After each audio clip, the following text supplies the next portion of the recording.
Welcome back, everyone, to Dirt to Dust. I am your host, Doug Langford, alongside Caleb Forbes here. Welcome back, Caleb. For I don't really want to call this season 2, but we did kind of take a hiatus in season 1. It's kind of weird. I don't know, but we are back. We did take a break. I just, everyone's like, "Why don't you do any podcast anymore?" And I just kind of said, we weren't doing it. I wanted to do it with video, and I wanted to have. We did those 2 episodes with you and I last year, and they were pretty good, just having the 2 people. So I said, look, if we're going to do it, we're going to do it right. I want it to be something I'm pretty happy to have my name on. Let's get some good topics, get some good equipment, get ready to do this thing right. This is pretty awesome. Our little Studio A here in Greensboro, North Carolina. And for those of you who don't know, Caleb down there, we're going to call you Studio B. Is totally fine. Or you can have 1B, 1A. I don't know. I've seen it on TV. They do it weird, but yeah, absolutely. Welcome back to you. Can't wait to get in on this. We are going to launch this back with we're going to call this the Ultra4 episode. We're going to talk about, now that it's kind of been settled, the drama that was Ultra4 in 2023. And then right through on to KOH, which everybody said, oh, you just got to get through KOH. Everything's going to calm down. Everybody will figure it out. And then lo and behold, it looks like some stuff has been figured out. And we'll kind of go into that with what the changes are, kind of what they're going to do, all that, maybe a little bit of our future plans. And then, let's see what we can talk about with Ultra4. When other people see dirt, you see glory. And when you see a vehicle for the first time, your first thought is not how pretty it is, but how much abuse can it take.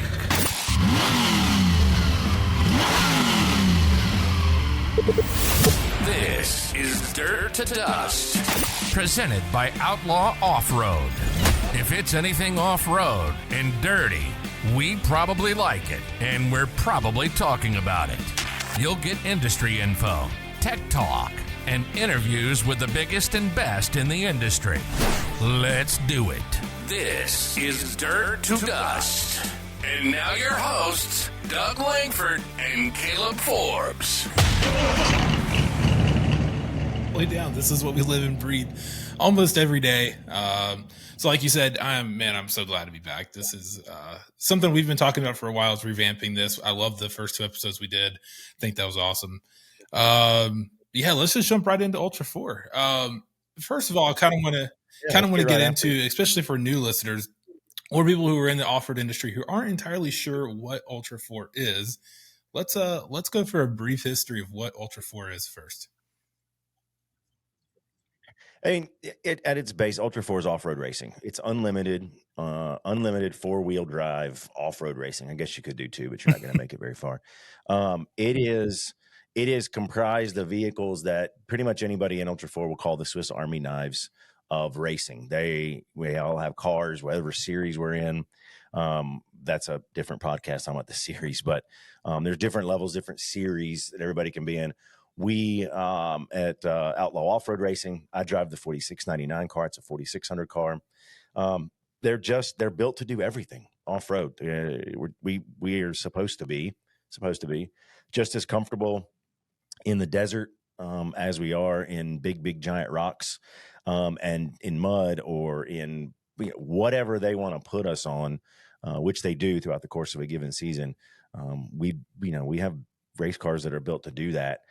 It started with just kind of King of the Hammers, which wasn't called that, but was it like 14, 15, 16 years ago now, like 07? Yeah, I want to say the original race was 07 and then progressed from there. And now it's crazy. It has grown into multiple classes, multiple vehicle types, and even a motorcycle race.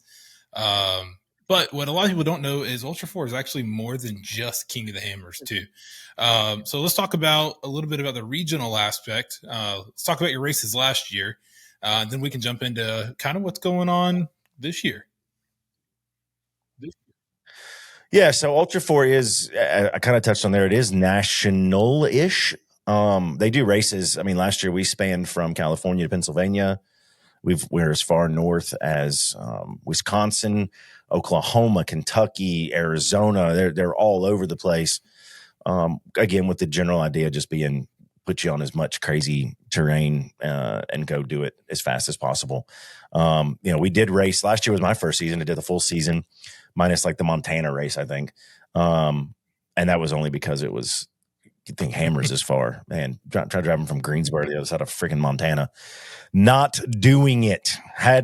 Should have done it. When I saw the course, man, I was kicking myself. I was like, man, I think I would have done really well there. But we did pretty well.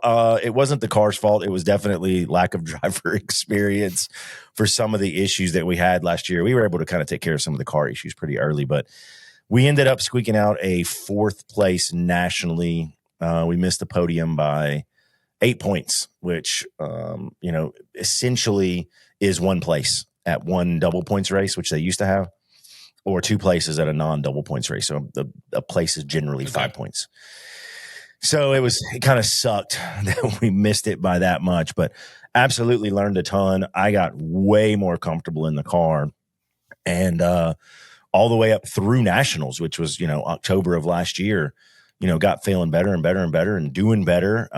Got, including the cup race, which wasn't an Ultra4 points race. I think we're on the podium 5 times last year, 4 or 5 times, some seconds and some thirds. So, lost a race win that I had in the bag, but that was just, we had car issues and it happens sometimes, but we're back at it for 2024 now that the drama's been settled, which we're about to get into, but looking forward to a full race season in 2024 and seeing what we got for them guys. Absolutely. Now, leading into that, you raced nationals last year. You did pretty well. Got a car that was pretty dialed in. Looks like as of King of the Hammers this year, it looks like you're much more comfortable in that pilot seat, I would say. Now, there was a little bit of drama last year, and we weren't entirely sure Ultra4 was going to happen this year, which really concerned a lot of people and a lot of race teams. So let's talk about that. Diving back into the history of Ultra4 and kind of bringing that to modern day. What led up to the points of last year where there might not have been an Ultra4 this year?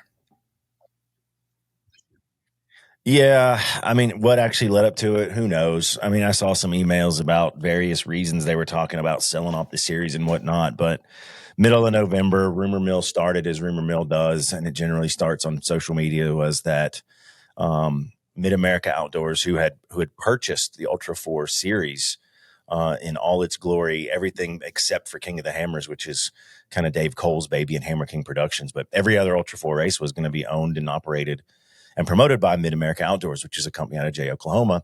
The Robinette family owns that. So the rumors started to swirl that the Robinettes were not interested in owning Ultra4 anymore.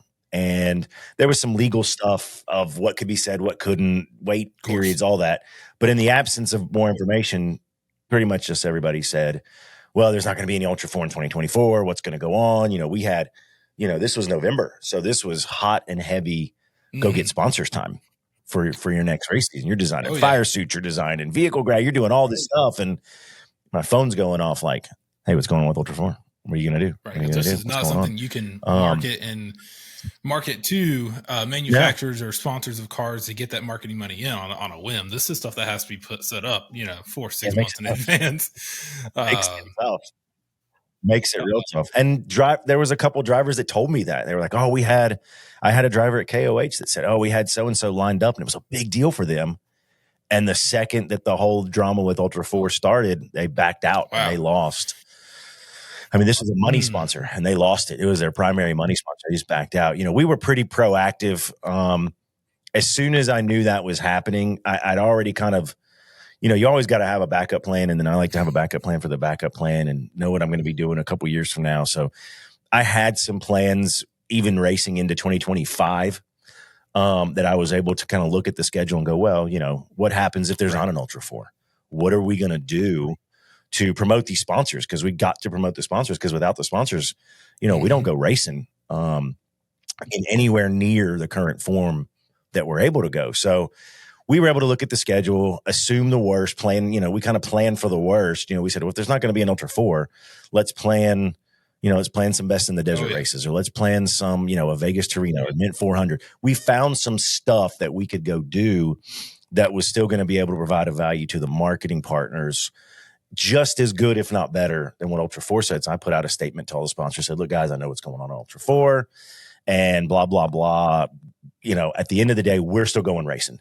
So if you're on board with us, you're on board for whatever we do. And if that's the Baja 500 and the Mint 400 and Vegas Torino, then that's what it is. And if it's Ultra4, then it's Ultra4. But we are not going to not race just because there's not a season. And fortunately, right before Christmas, they kind of came out and it was pretty vague. They kind of vague booked us a little bit and said, oh, there's going to be ...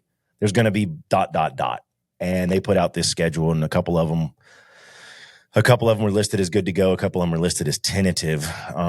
But they were able to at least allay some of those concerns, and were able to say, well, let's just go to KOH and there's more information coming. But it was essentially like, everybody shut up, let's go to KOH. Yeah, well, as drivers, that's pretty much King what of the Hammers really is our Super Bowl, I would say. I think I probably paid attention more to King of the Hammers than I did the Super Bowl this year. It's our big, it's a big thing. And, but I'm really glad that Ultra4 is continuing on this year. King of the Hammers was awesome. I know, actually, let's touch on King of the Hammers just a little bit here. As far as your sponsors go, I know I helped with this. We set a playbook together. We got in months in advance. We had that a really solid marketing platform going. So I'm really glad we didn't lose out on any sponsorships or anything. And I'm glad you pushed through and got the car there. I know that was a little bit of a struggle. So let's also talk about what led up to Hammers as far as your personal race time, your seat time, changes in the car, and then we can kind of look at what the plan is for this year. Well, I mean, changes to the car were pretty simple. Everybody really saw it. If you saw qualifying and you saw the race, the car's not blue anymore. I mean, that's, that was the big one. We did finally have the chance to change our axles. We did a deal with Curry Enterprises last summer. We did a deal with them knowing that we were going to be doing it for 2024 and beyond. Where they were going to basically build us some pretty kick-ass axles. Casey had a hand in that with kind of speccing those axles out, what he felt comfortable kind of putting his name on as far as the internals and the axle shafts and all that stuff. And then also with an eye to it being a 4600 car, right? Stock. If I have my choice, I'm getting some just some absolutely sick fab 10s and all that. But that's not what you sell off of a stock class rig. So, they sent us a beautiful set of Platinum 70s, which is their platform that they sell for the 392 Wrangler, which is, that's an all-wheel drive platform. There's no center axle disconnect, no FAD, none of that. So, and then we just kind of changed some minor things. We changed the ends, to dry flanges instead of, hubs and bearings and all that, just to make it easier and lighter for racing applications. But 85-90% of that axle, front and rear, was, what we would sell, what you would buy off a shelf or ordering it from Curry or an Outlaw Off-Road, which was obviously really important from being in a stock class car. You want to do that, right? Like that's, you've got to do that. So we did that. And obviously everybody saw we changed the color, but the only really other thing, a lot of this stuff stayed. Like we had a really successful run. So there really wasn't a lot of reasons to change a lot of stuff, right? There was no reason to go back to the drawing board. So axles and tires, we brought in Mickey Thompson Tires as an official tire sponsor. Super glad to have those guys on board. And they've just been crazy supportive ever since we did that deal. But that's really it. And then, we painted the car white. Basically from a marketing thing, I wanted all the marketing partners to be able to have their logos in full color. That was important to me. I wanted, if it's a PRP Seats logo, I wanted it to be blue. Absolutely. That's what PRP color is. H3R Performance is red. Mickey Thompson is yellow and black. Rockcrawler, same thing. So it was important to me also being with Outlaw Off-Road and sponsoring that car as we do. I wanted my colors to be there. I wanted, that kind of iconic to me now, red and gray, scarlet and gray, the scarlet and gray. Outlaw Off-Road race car. So it was important to me. So I knew if it was important to me, it would be important to the other sponsors. So really, so other than aesthetics, we changed axles and we changed tires, and there really wasn't a point in changing anything else. We did bring on some new ones. We brought on Baja Designs. That was a big one. It was pretty awesome. We re-upped with Warren and Factor 55, brought them back in a big way. So, there was a lot of them out there. H3R, I mentioned them with the colors. They came on late last season, and then we were able to bring them on officially, that kind of thing. American Iron Off-Road Ball Joint Deletes, we brought them on. So there was a lot of new ones, which I think was just kind of a testament to the success that we had last year, as well as the fact that we do treat this as a marketing platform. I am not a race car driver. I'm just a guy who happens to have a race car and fortunately understands that it's a marketing platform first and foremost for us, and understand that for other companies too. Just so a guy who with a heavy right foot. It also saved us a little time getting it ready. Well, if we were going to change a bunch of stuff, it would have taken us. We already didn't have it ready. Like, it was not ready when it loaded onto the trailer. Let me tell you, it was not ready. There was a checklist. It wasn't quite a mile long, but there was a couple days worth of work that we had to do once we got it to the lake bed to get it ready. So, man, I don't know how these guys do it. I think that's something that we see every year. Being in the industry, that's something we see. I don't know if other people see that from the live streams or the videos that individual teams put out, but I think every year, just about every team, there's a push to put parts on the race car on the lake bed. And even after dialing in, you've got shock tuning, you've got, are you changing your tire pressures? What are you dialing in? Are you pre-running? Are you running in the desert? Like, there are so many things out there that you've got to do and put on a checklist for the race car to have a successful race. And leading into that, tell me about the race itself. Let's talk about your lap 1, your lap 2, and give me your top 5 high points. We're shorter than the other lap. Well, first, you made a point about the kind of the push, and for those of people out there watching and listening, let me put a little bit of context there. What people don't realize is, as I said it before, yes, it's racing, but it's also a lot of marketing. A lot of teams, if you're going to race competitively, you have to have marketing partners. You're not just going to get out there in general. You're not just going to get out there, run a full season, be super competitive, and you're not getting anybody on the car with you. It's just not going to happen. So, but because of that, you're at the mercy of a lot of companies that provide parts. Everybody forgets at the end of the year, December 31st into January 1st, everything changes. Companies' marketing budgets reset. When you approach them in September, October, November saying, hey guys, let's talk about next race season. And they're like, oh, absolutely. We're on board. We love what you're doing. Let's do this. We're going to do that. It's great to talk about, but they can't do anything until their marketing budget resets, which for the vast majority of these companies is January 1st. So once that kind of January 1st happens, that's when the mad rush starts. And that's why everybody's finally starting to send out the money. They're finally starting to send out the parts.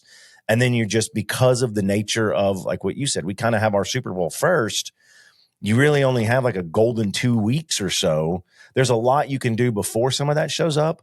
But for the guys that are really relying on sponsors and marketing partners for parts, that's why you kind of see us talk about, the KOH push or being so stressed out, not sleeping, because trust me, everyone out there, if we could do it earlier, we would.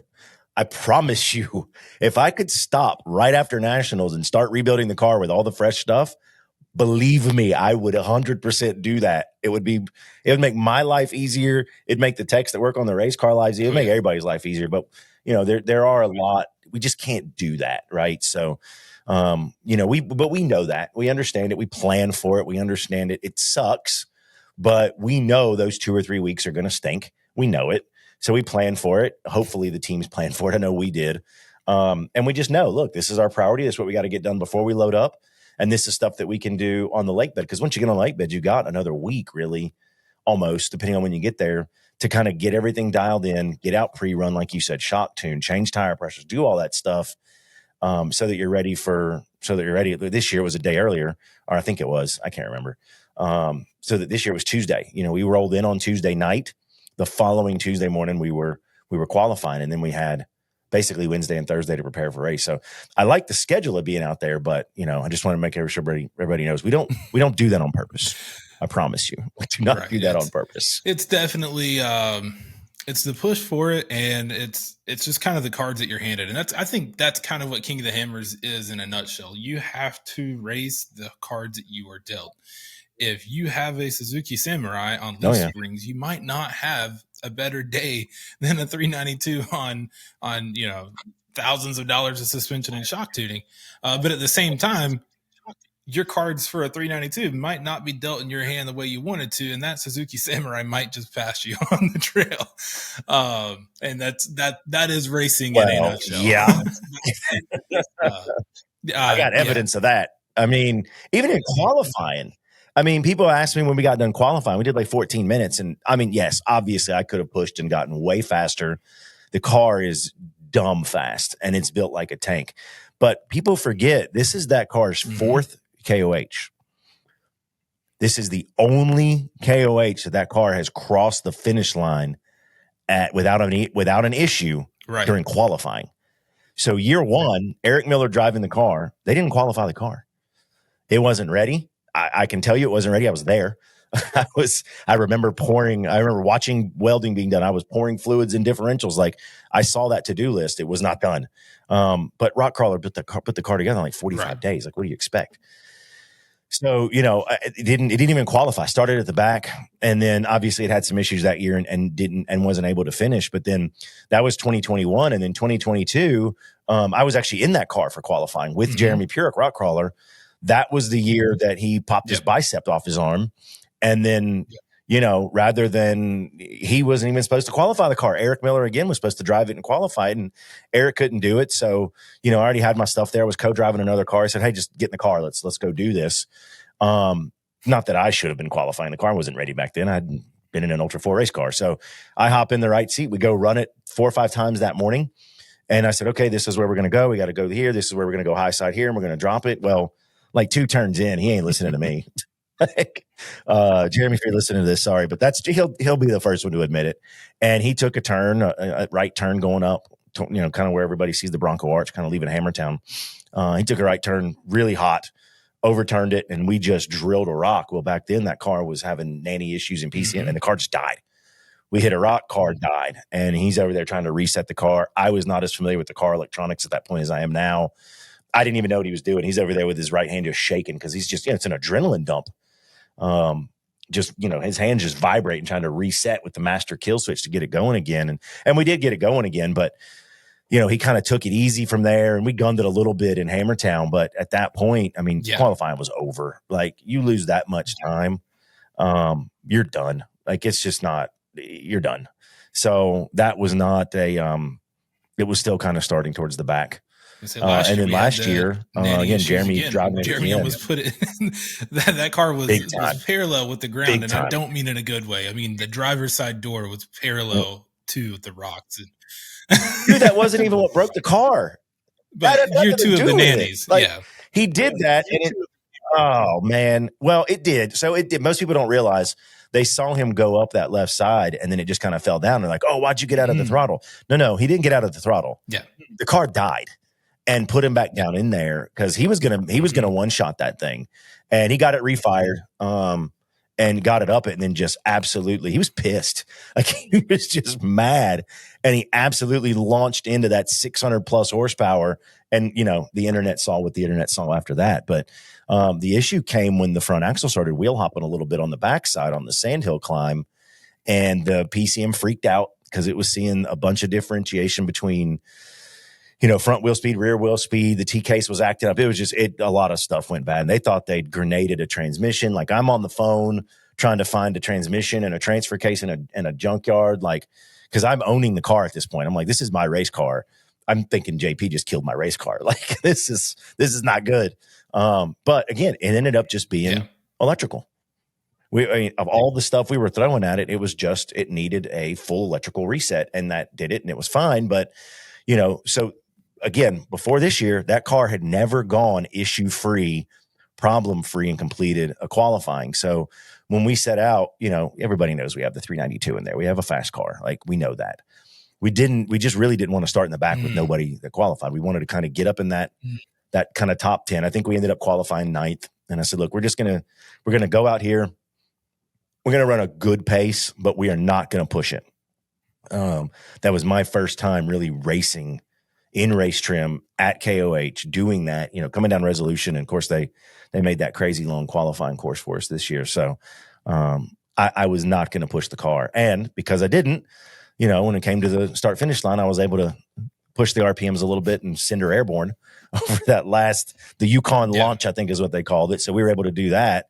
And it worked out for us. And, it wasn't the time that I obviously, yes, you could tell by, guys were messaging me afterwards like, dude, it looked like you were out there just wheeling for a Sunday cruise. I absolutely was. So to do 14 minutes and only really be a minute or two off some of the leaders.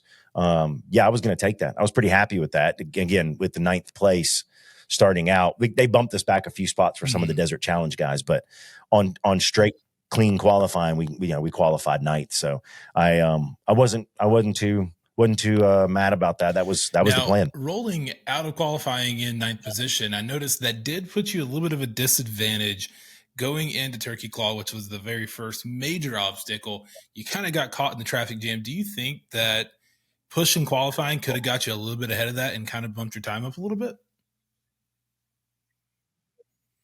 Yeah, that's that line you got to walk, right? And that was, again, some of the non-benefit of being in that bigger body Jeep with all that power. It's a 4-door JL, 118-inch wheelbase, all the width, even though we're a little narrower this year than we were last year. So we got up in there, and Vaughn had broke a CV shaft, I think, and was literally across the race course. And he wasn't just across race course, but he was like doing this pendulum swing, right and left and right and left. He'd going forward, going reverse, going forward, go. So nobody could really get through there. I certainly was not getting through there. And, there was a couple of smaller, Schaefer, good on him, John Schaefer, 4688, tiny little JK. It's narrow. It's a 2-door. That thing is a freaking billy goat. And there was a couple of them. They waited to kind of they came up on my left side, actually, when I couldn't get out. I was stuck behind John Williams in front of me and Albert Contreras behind me. I wasn't going anywhere. I had a big boulder. I had a wall on my right and a giant. There was nowhere I was going. So I could rev my engine and hit my sirens all I wanted. Didn't freaking matter. But they were able to get out. And as Vaughn would back up, one would go past them. And 2 or 3 of them did that till they got stuck too. And then as they would go forward, a couple of them tried the left side. Well, the problem with the left side was everybody was flipping over. So it got to kind of be funny where you would deliberately go left side, knowing you were going to roll it over, let recovery flip you back over and keep going, because it was actually quicker to do that. So I don't know exactly how long we sat in Turkey Claw, but I'm going to tell you, it felt like hours. I know it wasn't.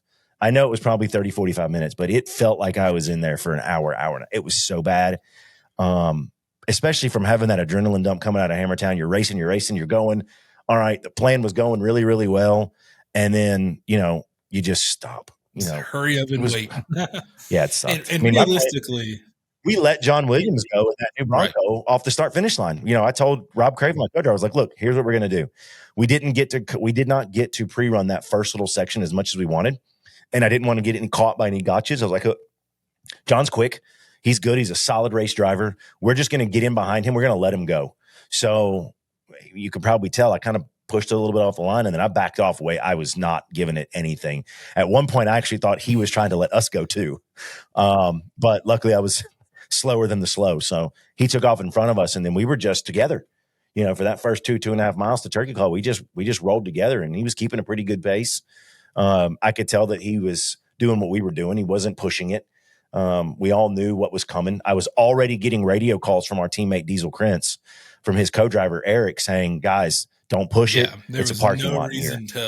So we knew that. Into that. And also, there was also some guys I noticed right off the bat. I mean, we're talking not even out of the short course yet, had hammered it down, trying to get the jump off that line, and they were flipped over in Hammertown on the short course. So there's no need to end your day that early just to try to – everyone's going to the same parking lot at that point. So Yeah, So getting through every Turkey year Claw, that I was looking at your maps. It looks like in the desert you were screaming at 82.5 miles an hour at one point, and you were just hauling it, and then you stopped. So tell me about that. Yeah, it wasn't that we stopped as much. Well, yeah, I guess we had to stop. I did this kind of in my race recap, but I'll hit it back again. I hit a hidden rock in a berm there. I was going off to the left side, trying to scrub off a turn, trying to maintain speed through some of the really soft, silty stuff. And, we're on 35s. So what happens is if you ever wheeled, you see ruts.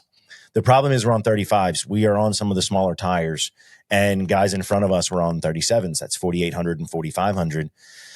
So, and even the day before, some of the side-by-sides were on 35s. But when those ruts get dug out, and I'm on solid axle, you can actually start shaving off the top of the center there, and it just kills your speed. You could feel it. Like you can feel your plowing sand.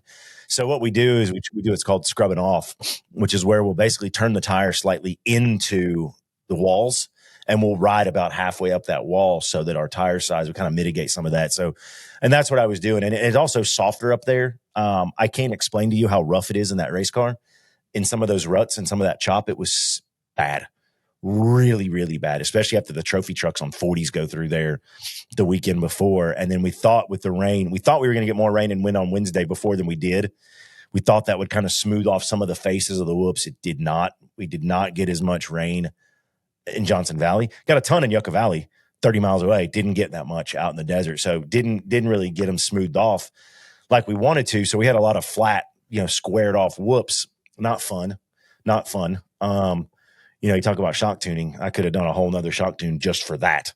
So trying to scrub it off, trying to maintain speed. And there was a rock in the sand, and I nailed it at about 50. And I heard it through my helmet. I heard a psh. I was like, oh man. And I told Rob, I was like, I think we just lost the left front. And he goes, well, do you feel it? And I was like, no, I heard it. So I would try to go hit a couple other little things to kind of feel. I wanted to feel like was I, if you feel it really hard, then that cushion of the air of the tire is gone and you're just hitting like a rubber padded wheel. But if it feels a certain way, then you're still aired up. And I got about a mile in. It was really just soft. I couldn't really tell. But the steering was starting to act. That's normally the number one thing on a front is you start knowing the steering starts feeling weird. And the steering got weird. But I was not in a place where we couldn't stop.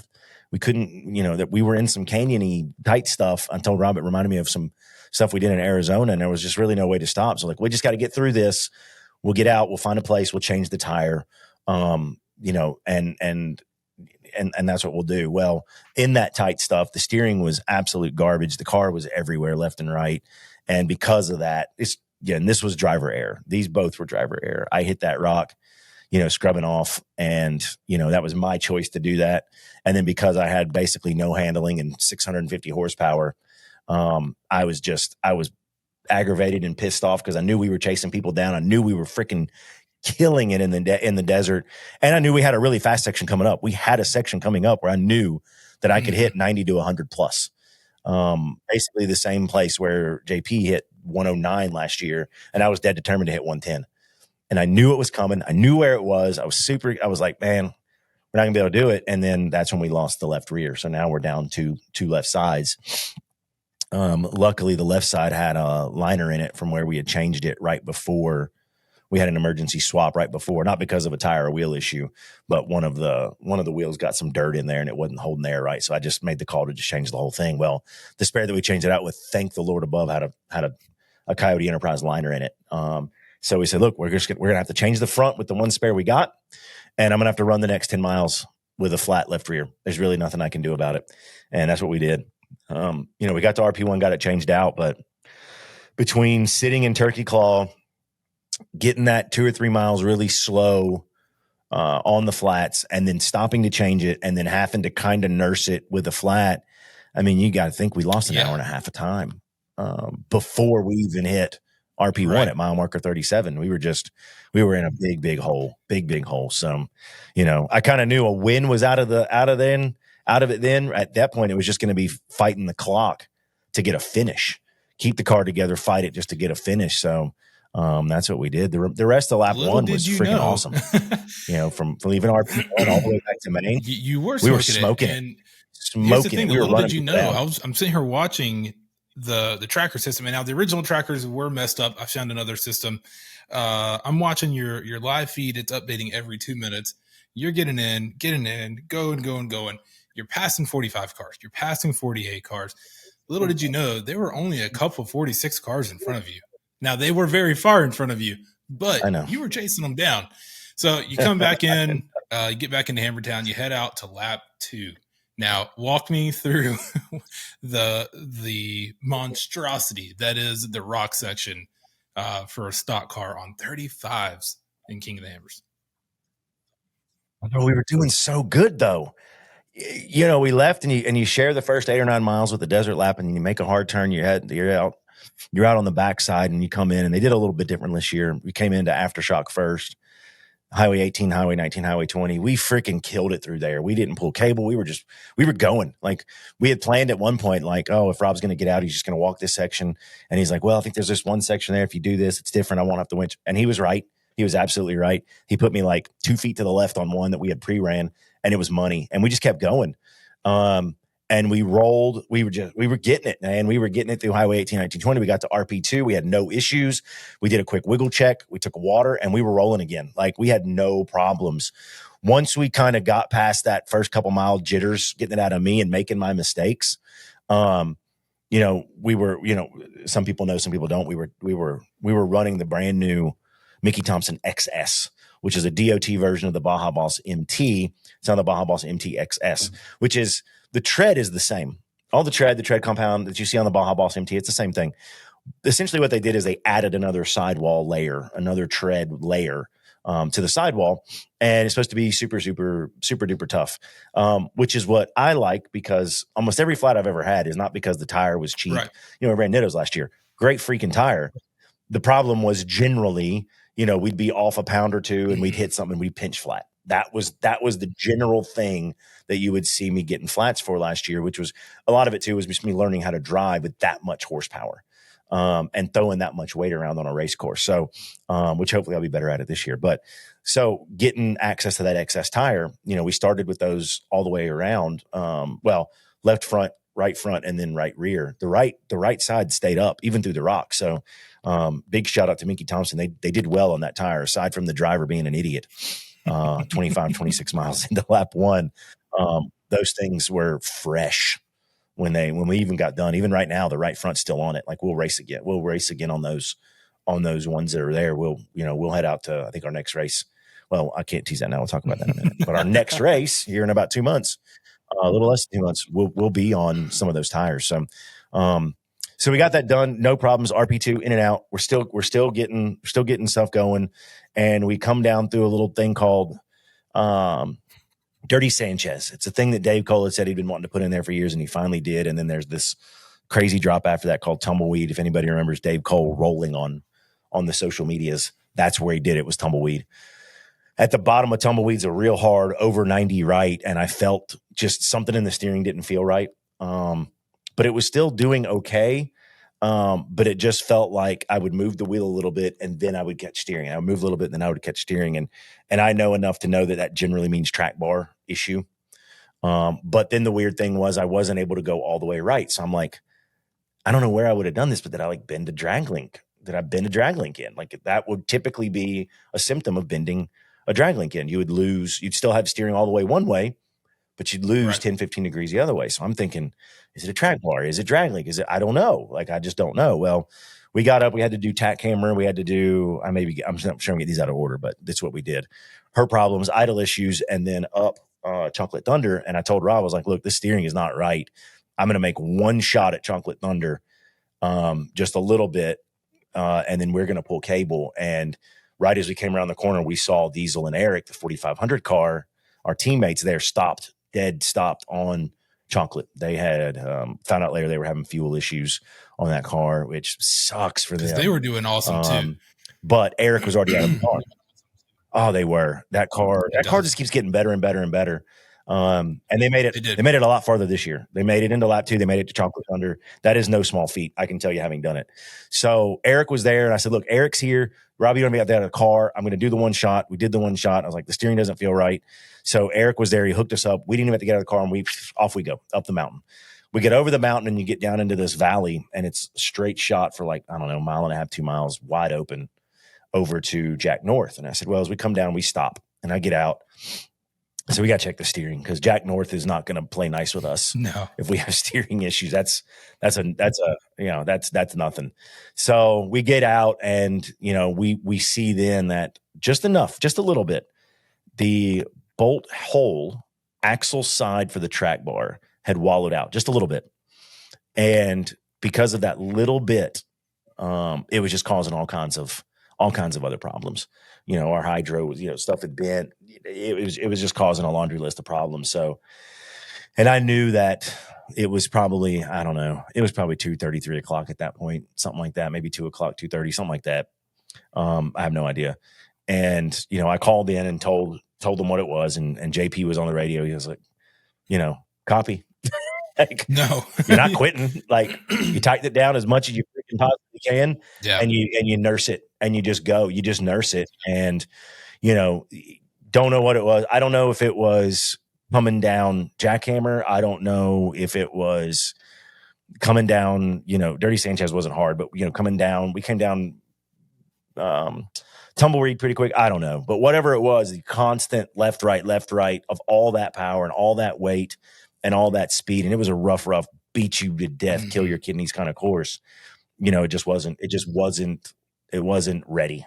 It was not ready to be out there for 10 hours at King of the Hammers, which, ain't much that is. Especially in the stock class. We yanked on it, yawed on it as hard as we could. And right. No, and you're on 35s, and we were just getting into the big boy stuff. So, from that point, that's what it was. It was just nursing it. We got it up Jack North. We got it through Wrecking Ball, which was fun. Wrecking Ball with iffy steering, especially when there's a 4800 car in the line of kind of the big winch waterfall obstacle. We couldn't go that way. We had to do some sketchy crap to get up and around that. The car, not having that steering, that tight stuff, everything took twice as long as it should have. I was backing up places I normally wouldn't have to back up. At one point I was just like, look, it's so much 90 left, 90 right, 90 left, 90 right. I would just put a rock slider into the rock, goose it, and turn the car. Like, that's what we got to.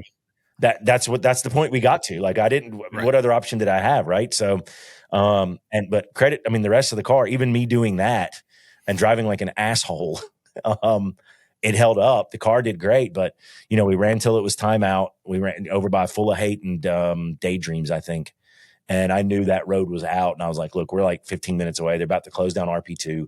We knew if we got back to RP2 after they closed it, we were not going to have the fuel. We did not have the fuel plan to make it all the way on lap 2. We took some fuel at Maine, but we didn't like fill it up, but we had enough, and we were going to be close. But I said, look, and we were right there at King's Veto. King's Veto, yes, there's some obstacles on outer limits and Spooners. Don't want to discount those two trails. But if we could have gotten through King's Veto, that was basically our green light to get home. A quarter mile, half a mile out of King's Veto, you're back at RP2, you're taking fuel, and off you go for the run back home. But my big concern was we're going to be in King's Veto as we time out. So, and the way the placement works is when the time is out, your place is where you were. And I knew we were still, even with all of our problems, I knew we were still close to the top 10. We probably weren't in it. I think we found out we were just outside of it. Eventually we found out we were either right at like 11th or 12th, something like that. Even with all our problems, it's like, look, I don't know how many cars over there. Maybe we pass one or two more, but maybe we also break and we're stuck out here till a helicopter comes and gets us because we just destroyed grenaded the steering, and I'm in one of the toughest trails at the Hammers. So that was my call. I said, look, right before Hammers, I took the sand road out. We connected over to the little creek trail at the bottom of Full of Hate, and off I went that way. And we never made it to RP2 because, again, we might have made it on fuel, but it would have been close. It would have been so real close. So you really just don't want to chance that. And you really don't want to chance just messing up the car, especially in planning that we have a further season to race. Even more. Yeah. So you get back to Hammertown. but I kind of want to quickly go over for the people that may have just skipped through this. Give me your top, let's say 3 to 5 high points of Hammers this year for you personally, being in the pilot seat for the first time at Hammers. Number 3 for me would be finishing qualifying in that car. No issues. We had a solid run. I knew it had not been done before. So that was pretty good. That was pretty exciting. The number 2 would kind of just be that moment when I knew the car was going to take the green flag. I knew we had done all of our air pressure. We had done all our checks. We knew the car was ready. We were ready. We knew everything was going to be fine. We were not going to be, we knew at that moment we were not going to be one of those cars who wasn't able to take the green flag. So that was pretty big. You know, years from now, that's not going to mean much. But for the first year of me being a KOH driver, you know, those were 2 pretty big things. And then the first one would just be coming across the jump. And then it's kind of like a 2-minute span coming across that jump and after lap 1, pulling off, hitting the pits, and then coming out of pits with no pit issues and crossing that line to take the white flag to know, hey, I'm on the second lap.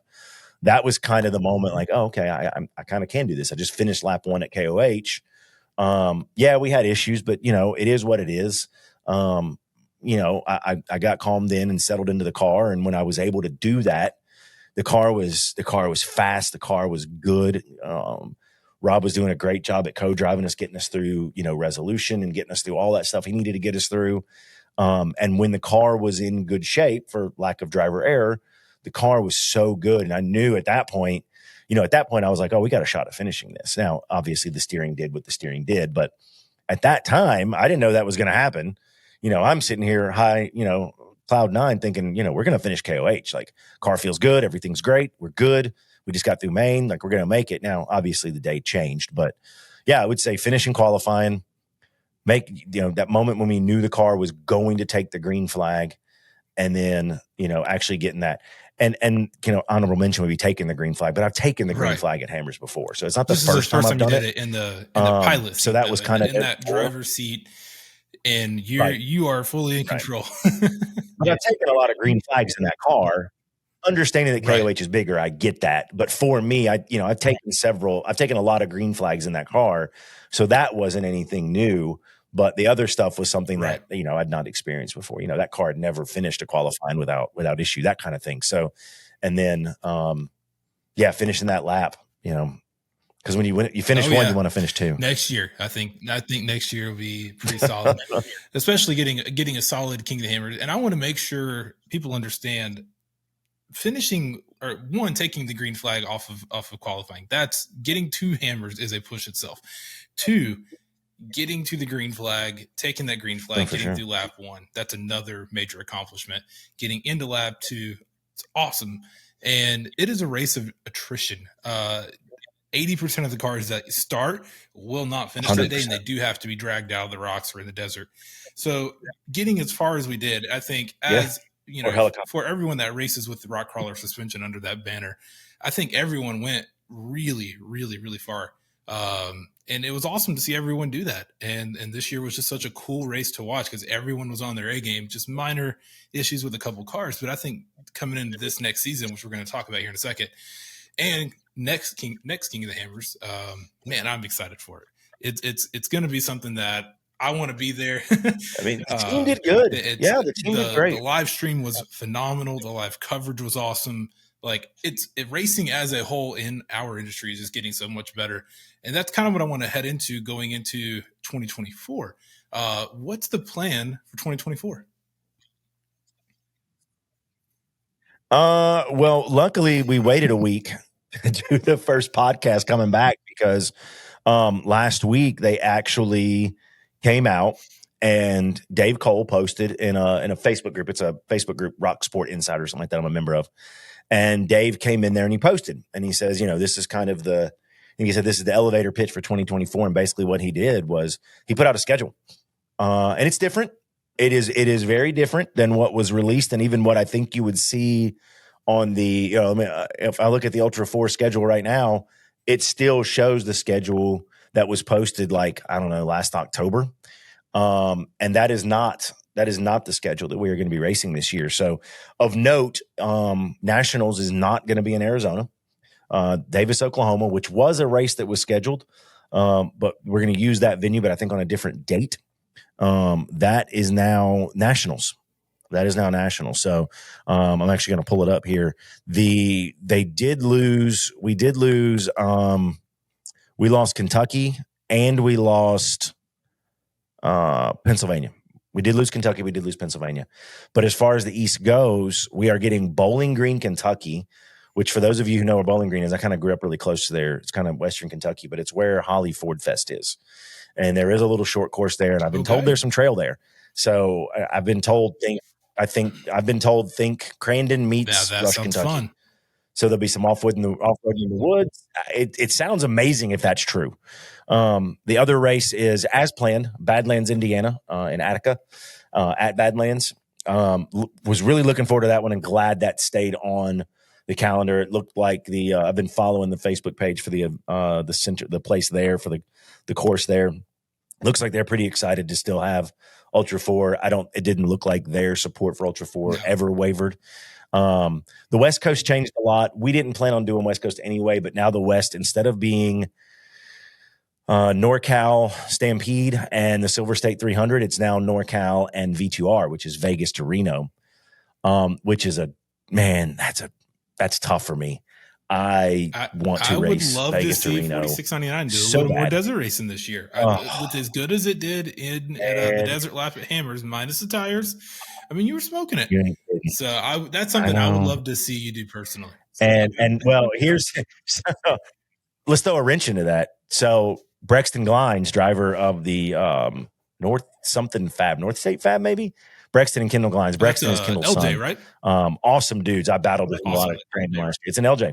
It's the black, yellow, and white or silver LJ. And you want a driver that's going to push a vehicle you don't think can handle it to the absolute brink. Meet Brexton Glines.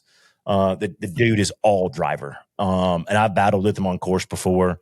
And the dude is just all driver. I got much respect for that guy. So he made a post on that same Facebook group and was kind of feeling out interest for teams to come out and kind of pay for pit support for Vegas to Reno. And I was the first one to comment on it. I said, now you have my attention.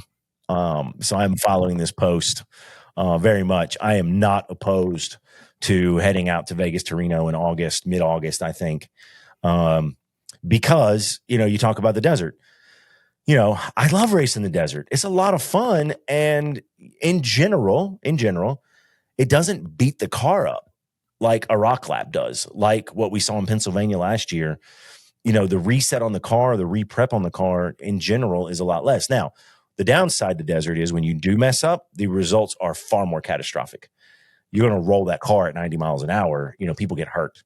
So, there's give and takes. There's positives and minuses everywhere. But I think for me, especially given the fact that I passed the age of 40 several years back, my body is like, body meet brain. Brain says desert. Body goes, yes, please.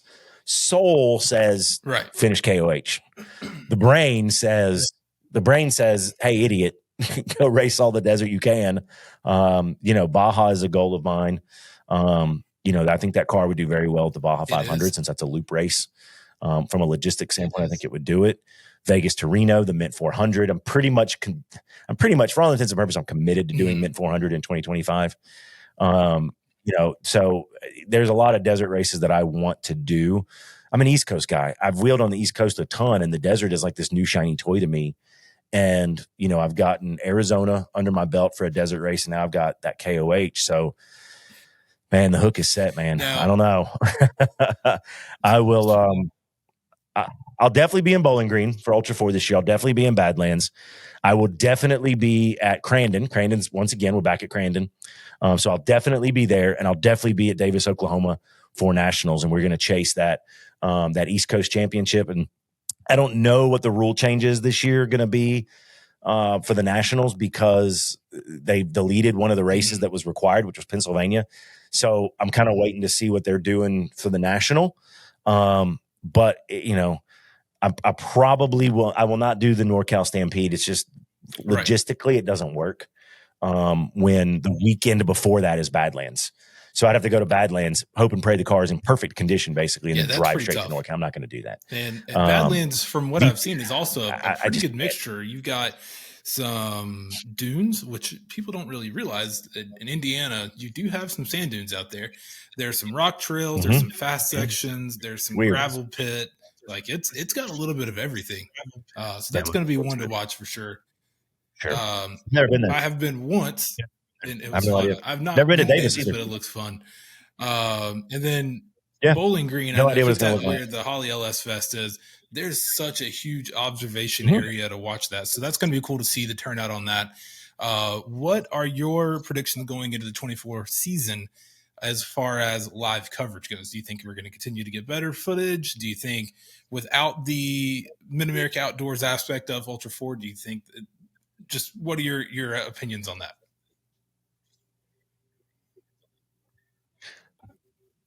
I certainly hope it gets better. I think it's continued to get better. And, and full disclosure, I did not watch 99% of the live coverage for the EMC for Hammers. I do want to apologize to some of the announcers who apparently talked about 46.99 as this great white hope for taking down the Broncos. And I wanted to be that. I definitely did. I have tussled with the Broncos a few times and beat a few of them a few times. But KOH would have been different, and I hate to have let them down. It's my fault, guys. But I didn't watch that. So, but I know you did say that, and other people have said that the coverage was pretty good. Most notably some of the drone coverage and where they were able to get coverage, where in years past it was real limited. So I think with the betterment of technology as far as satellite internet goes, with all of the things that Starlink's doing and the teams using Starlink and the advancements in technology of getting live feed in the cars, which, that's not something you ever saw until last season in Ultra4. Having in car, we had one in our car in Pennsylvania, and people love that stuff. So I think Paul Wolf had one in his car several times. I know Mick had one in his car. So, I think you'll continue to see that get better. I think you'll continue to see drone coverage get better. We've kind of had our longest race, right? We've had that one race where you're as far from main pit areas you're going to get, where you get into some of this East Coast stuff and the laps are, 6 to 10 miles long, maybe a little shorter, maybe a little bit longer, but it's not going to be as much of a challenge. So I think you'll see that coverage get even better. And we've always had great announcers. The team that does those, the actual kind of talking heads, they've always been good, and they're going to stay the same people. So of course they're going to get better. So I think it's, even though Mid-America is out, I think they wanted to be out. They definitely wanted to be out. And I just don't know, from a racer standpoint, do you really want them involved? Right. If they don't want to be involved, I think the answer is no. I say, get out. If you don't want us, I'm not going to force you to stay and support us. So get out. I mean, if you want out, get out. So with having Hammer King back involved now, having Dave back involved, who, say what you want about Dave Cole. I've seen both sides of him. I've seen the nice smile and let's have a glass of wine together, Dave Cole, and I've seen the Dave Cole that screams in your face. Say what you will about him. He is a racer, and he's a hardcore dude, and he doesn't have to do what he does and sacrifice what he sacrifices to get us going at KOH. So I know there's guys that have issues with Dave Cole. There's people who have issues with me. Like, it just is what it is. So, you got to take the bad with the good, and vice versa. So at the end of the day, KOH was a really good race. Wish we would have done better, but that's nothing against him or Hammer King or the course. I think that was all laid out very well. I think we were able to do it in a as safe as we can for what we do. And I don't have any issues with the way it went down. So I'm pretty excited to have Hammer King kind of back in Ultra4, with the schedule that we've got, with the places that we're going and the stuff we're going to do. Man, I think we're going to make a run at it this year. What prep is Outlaw Offroad doing to get you ready for the next race? It would start with unloading the race trailer, which we have not done yet. I went in the race trailer the other day to grab something, and I'm like, crap, we got to unload this damn thing. we've had our meeting about our prep. We know what we've got to replace. We know what we've got to do. All the parts that we need have been ordered. That's all done. We've got we do a big shared, like an Apple checklist between all the guys that work on the car. Everybody has that. Everybody knows what we have to do. Everybody knows when we've got to load up for the next race. Everybody, all that's been covered. There's really not a ton to do. There's some body stuff we're going to do, a couple of armor pieces we're going to change out. We're going to fix up the steering so what happened doesn't happen again. And that's pretty much it. Like, I didn't really hurt the body. We did lose a light. Mm-hmm. I think we lost one light off the bumper when we got in like a Nerf chain. We were backing up. Somebody backed up on us and we didn't back up fast enough. So they kind of drove up on our rear tire and knocked one of our Baja Design LP6s off. But again, already got one of those coming. So everything we need is either already at the shop, Outlaw Offroad in Greensboro. Of course, that's kind of the primary sponsor. That's where the car is at. So yeah, all that stuff's either here or on the way. So we know what we got to do. We know when we're loading up. We know when we got to leave. We actually do have an event with an Arena League football team the end of March. So that's kind of our drop dead date right now. We get the car on the field for that. I think we're bringing out the coach or something, or one of the players, something onto the field at the football game. So, but then after that, we're heading out to Bowling Green, Kentucky as our first race. And that's mid-April. So the very end of March, we'll be on the field at the Carolina Cobras Arena League football home opener. And then about 2 weeks after that, we head out to Bowling Green, Kentucky. So that's kind of our next 60 days for us right now. Can't wait to be out there. Can't wait to follow along with the car this year with you guys, and especially getting media and capturing some marketing stuff for you guys for this the series. I'm excited. I think it's going to be a great year for us. From there, what else we got? So we got Bowling Green, we got Badlands, possibly Vegas to Reno. We'll see about Vegas to Reno. That's in August. We'll see. Honestly, really, if I can get the pit support for V2R, absolutely. If I can get that, I'll go. I'll absolutely go. 100% I'll go. I've been to Vegas. I've been to Reno. I just haven't raced from Vegas to Reno. So I would love to do that. So yeah, if I can get the pit support for it, we'll absolutely go. We'll absolutely go to Davis. That's in October. The only other races on the schedule we're not going to go to, which I hate it, is the NORA Mexican 1000, the happiest race on planet Earth. So they call it. Everybody I've talked to says that race is freaking awesome and so much fun, but the logistics just don't work. We have to be in Bowling Green. Like, that's our backyard. We have to be there. And NORA is the next week. Pretty impossible. We just can't make it happen. And it's international. And the logistics of racing that long internationally, I don't have the experience to make that come together in 2 months. I just can't do it. So maybe someday, who knows? The Mexican 1000 may be in our future. I can tell you, even if not this year, we'll see how it works out. I can tell you Baja is in the future of 4699. Some Jeep speed races absolutely are in the. We've already discussed with Rock Crawler a shock package to race the Jeep speed because we're allowed to run a different shock. So those meetings have already happened. You will see me in 4699 in some big time, iconic, big time desert races. Like I said, Mint 400 basically next year. So yeah, that's definitely going to happen. We are not going away from racing anytime soon. I'm just glad that Ultra4 got their stuff worked out. Because, there was a moment there. There was a moment when, oh man, I took some flack for it in a Facebook group because I'm like, guys, I'll just leave. Yeah. Like, it's just too much drama, man. I just couldn't deal with it. And sponsors were asking questions. And I was like, man, I didn't feel like, I felt like I might go race somewhere else and not have to deal with it. And then, they made their post back in December and then they came back out again after KOH. So I feel a little bit better about it. I really, truly hope, for the sake of everybody, the season continues to go well. And it's just a continuation of how good KOH was. I really hope that for Ultra4. I think we're all better off if Ultra4 is a real thing.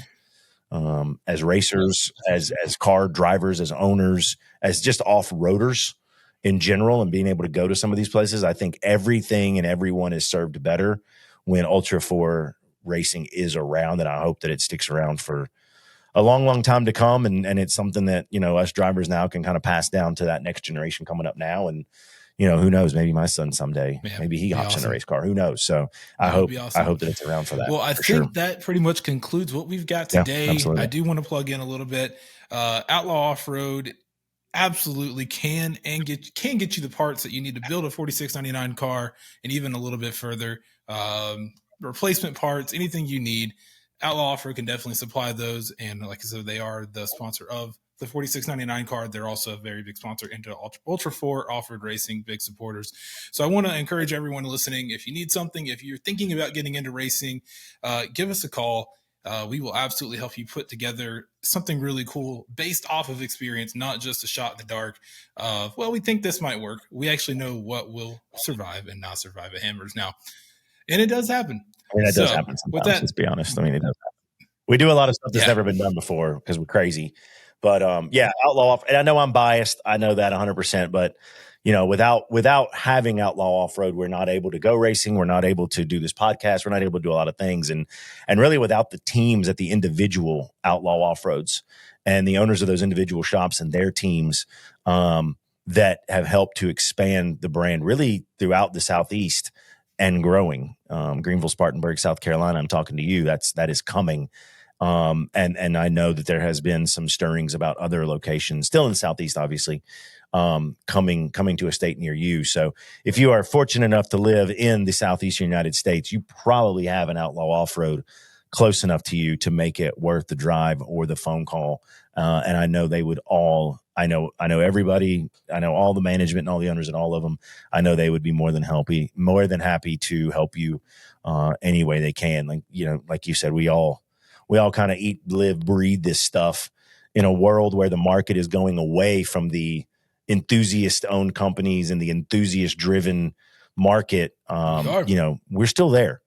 We're still there. Now, obviously we serve the mall crawling crowd 100%. I know that's where the market's going, and I've witnessed that shift, but we still are that enthusiast-owned and enthusiast-driven company. And as long as I have a say in it, we certainly will be. Well, I think that about concludes it for today.